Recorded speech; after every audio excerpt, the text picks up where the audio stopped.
Hey everybody, welcome back to the Real Estate Update. I'm Juan Rodriguez. This is the September 2022 edition. Once again, we are seeing a strong real estate market for Hillsborough County, Florida. Have things changed? Maybe. There's some pretty key insights that we want to bring to you guys. So stay tuned. Make sure you watch the video all the way through. All right. So like we do every month, let's jump into the year-over-year sales for the previous month. Here we go. All right. So typically what we show you is the single-family residence sales for the previous month, year over year, and we break them up into groups because there's a lot of sales and we want to break it up and compare it to like sales for each house sold or for each group of homes sold. So let's look at the 0 to 200,000.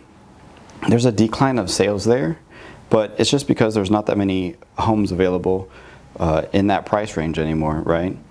They are moving up in value, so naturally the tendency is to see that group, which is the smallest, just decline throughout the years. The next group, 200 to almost 400,000, used to be the largest group. Now that's dwindling down, partly because sales have slowed down.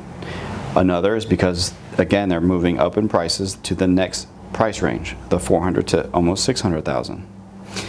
That group steadily inclined.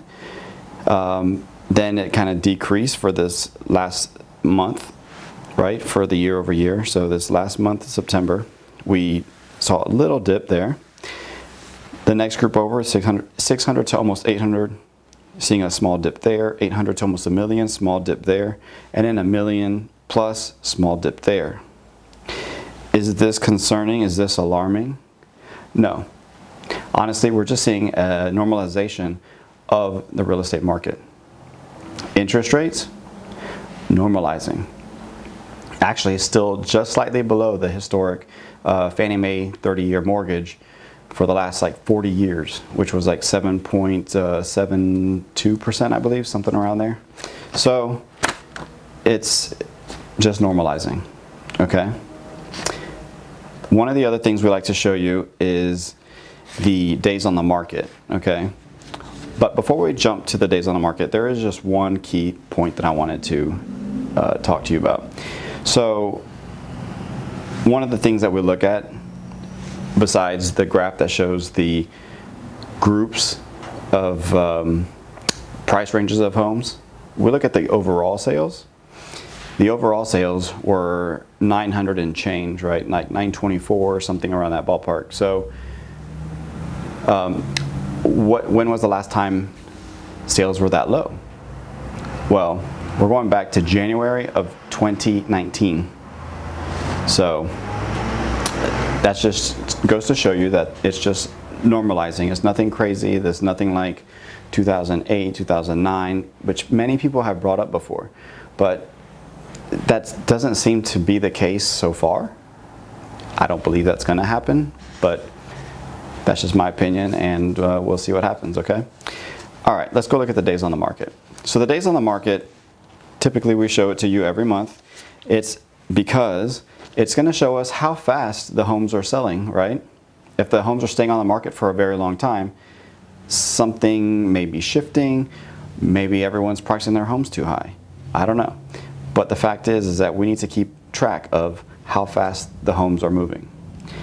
So let's look at this first group here. This first group, we're showing the blue, which is always the largest. Well, not always, but typically is the largest. The 0 days to 30 days on the market. We're showing approximately 71%. That is, okay, that's good. That's a lot of homes, right? It doesn't leave a lot of homes left over for everyone else. Especially when we add the next group, the 31 to 60 days, getting to 21%. Then the 61 to 90 days, 6%. And then beyond 90 days, I mean, it's just 2% of the market. So, what is this telling us? Homes are still moving fast. However, I will tell you that they are staying on the market just a tad bit longer on average. Listen, there's homes that are still getting multiple offers. Homes are still moving.